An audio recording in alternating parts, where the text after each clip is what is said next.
Google's drop after hours is wreaking havoc on some of the social media names. Hey everybody, in tonight's video we're going to go through 3 stocks that have come out with earnings after hours that should have an effect on the market tomorrow.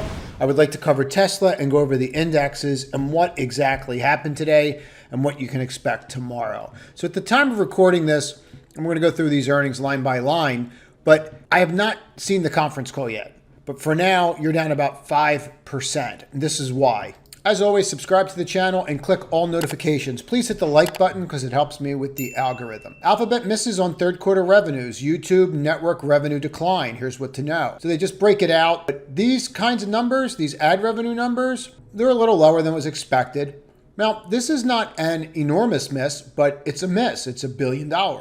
But it's $1 billion off a really huge number. So if they're cutting back their ad spending, this shouldn't be something that we're surprised by, right? We've already seen signs of this. I know it's not Snap, but there's a smaller piece of the pie, and we're seeing this happen. Now, if we're looking here, this 96.41, that has been a level of support. I don't see any reason for that to change. Let's see how this goes through the conference call. And you can see that 96.41 extends all the way back to January 01. I think it's important for us to just kind of go through this so we're all on the same page. You need to see the conference call. You need to see, are revenues down because of currency fluctuations and they didn't hedge? We just don't know yet. So you need to see that. I don't see any big hurry here to do anything with this, but it's important for you to understand why Meta is down. So Meta was up to 138 right near the close. Okay, you're up to, what was the high today? Let's get you exact high, 138 and 3/8. Okay, I guess I'm old. I still do fractions in my head. So what you see is you see a level here that you tried to get through and you couldn't. You're forming that W and then you stopped. Pop in just a couple really quick indicators. You get an understanding of where you're at. You're closing above, I'm using a 22 right now. You're closing above a 22, sitting on an 11 and flip the 5. Now, you have the whole chart set up like that, right? So then you kind of go through what happened last time. You're at 22, jumped, rejection, right? So let's just see how this plays out. But I would not be surprised to see this go flat tomorrow. And I wouldn't be really surprised to see this move up dependent upon how this conference call goes. So I think that's a really big drop on something like this for Google. I mean, on a percentage basis, this is down a decent amount as far as the Google news, right? I mean, you're down about 4% and Google's down about 5% on its own earnings. I understand that this is tied to it. I understand that. I understand that with when Snap came out as well. But it just seems like an overreaction. So you might want to watch this into the conference call. Now, let's talk about Microsoft and what happened after hours. So we traded up a little bit, right? In response to the call, got to our top level. Levels we went over yesterday, 2250.87 was our level. Look where we closed, and so far we rejected.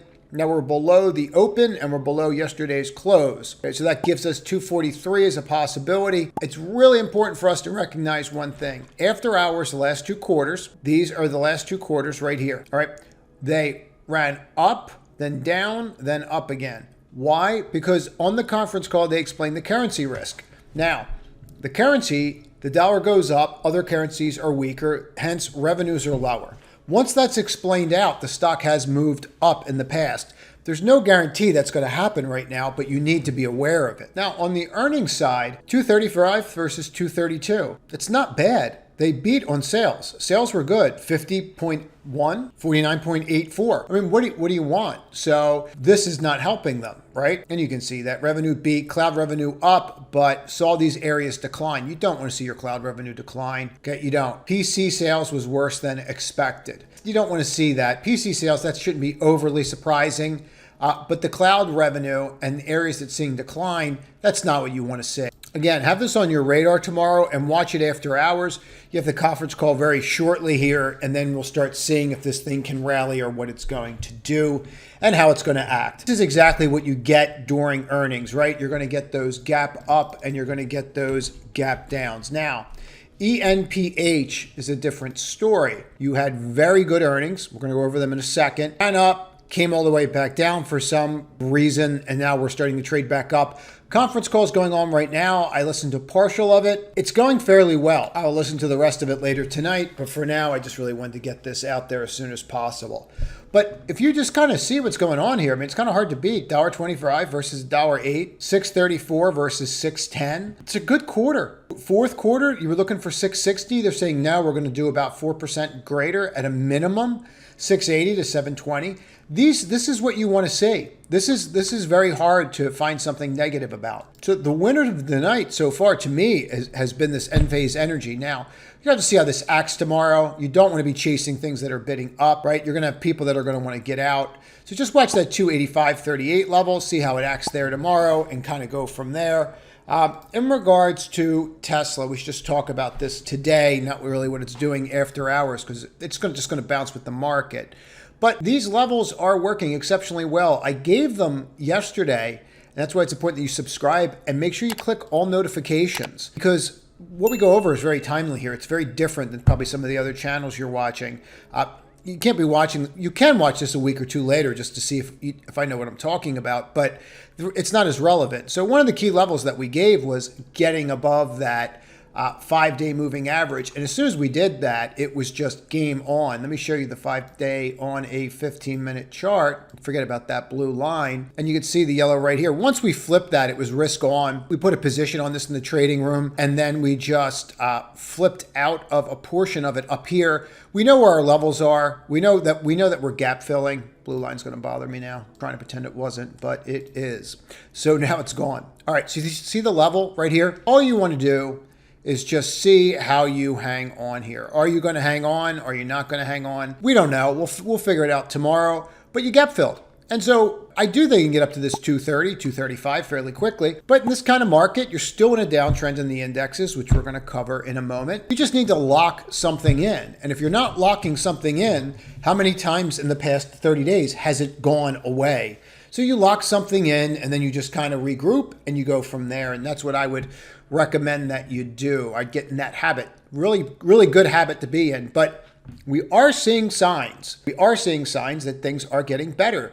We have 3 stocks in the newsletter right now that are at either 20-year highs or all-time highs. This is hitting, I think we're at 20-year highs right now. That's what this line is. Let's go through that. And nobody's talking about these names. That's why it's so important to learn how to find these for yourself. But you're back to 20, 22-year highs on HLIT. No one's talking about it. The newsletter is free. There's a link in the description. Usually I'm posting something daily because there's so much information coming out. So if you want to get in written form, make sure you just click the link in description. But look at these names. All-time highs. Closed. All-time high today. Right? We're in at 3060. I think we're up about 20% in that one right now. Nobody's talking about it. No one cares what's going on with the dollar, the bond market, right? Which we're going to address in a moment. But these kinds of names, when you see this, even this, let me just pull this one up. Even this today, right? It was a laggard, but now it's starting to break out. And then you look at it and go, okay, I'm hitting all-time highs. I own a Twinkie company. All-time highs. So there are ideas out there that are working. You don't have to get caught in the minutia of the Meta, Google's, Netflix of the world. Although I am still in Netflix, and we should probably address this. There's very little to say here. I'm going to show you this on a monthly. There's very little to say here. If you're willing to ride this out, this has massive potential. And I've been quoting this in the top 10 as well. You flipped here, you basically hit your level today of almost 300 already. So it backed off into earnings. So what? Okay, you can't look at it that way. You just have to take the good with the bad and don't expect everything to go up. But if you take a look at where you're at right now on the market and on the Qs, you're setting up really nicely. And I think that's really important for us to talk about here and kind of say, hey, well, where are we going? Where could this market go to? Now, I don't think the market's over because some companies came out with some bad earnings. You just want to watch some of these levels. For example, if we take a look at the top level right here, look at that. 284.21. Look where you closed right there. Bonk, bonk, bonk. And then you stopped, right? Doesn't mean that you're not going to flip. Might mean that you come back, retest before going higher. Might mean you gap down tomorrow, but that doesn't mean that it's over, right? Same thing that's going on here. You know, one of the things I was trying to point out to people today was we have all these lines. This was my example of it. We have all these lines. We can put anchored VWAPs everywhere, right? And then we're going to hit one and say, see what it's doing? It doesn't work that way right now, okay? And I'm just going to explain why. Can you use them for places of interest? Yes, but no different than you can use this pattern right now, or you can use the 22 or the 50, right? See how you flipped? That's all you need to know. But when you're looking at this, it's really important you understand why you're doing what you're doing. You're going up because bonds are coming down, right? Yields are coming down. People are buying bonds. As they're buying bonds, right, equities are going up. As long as bonds stabilize, people can put on that trade where they go out and buy bonds and then hedge their risk, okay? If they can't buy bonds and can't rely on bonds, they don't get that interest.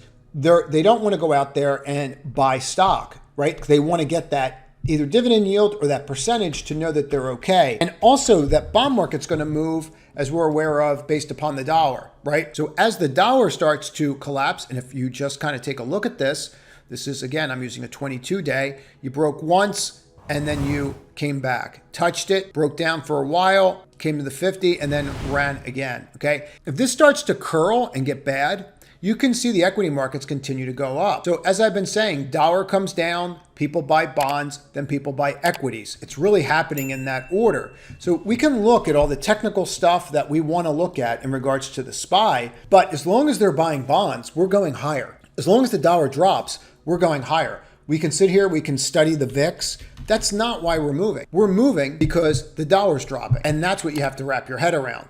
Once you understand the macro analysis there, and that's why I said you might want to get the newsletter because it comes out daily and I explain some of this. Once you understand what exactly is going on, you're able to benefit from that and then make more informed decisions. So I hope that was helpful. Everybody have a great evening and trade to win tomorrow.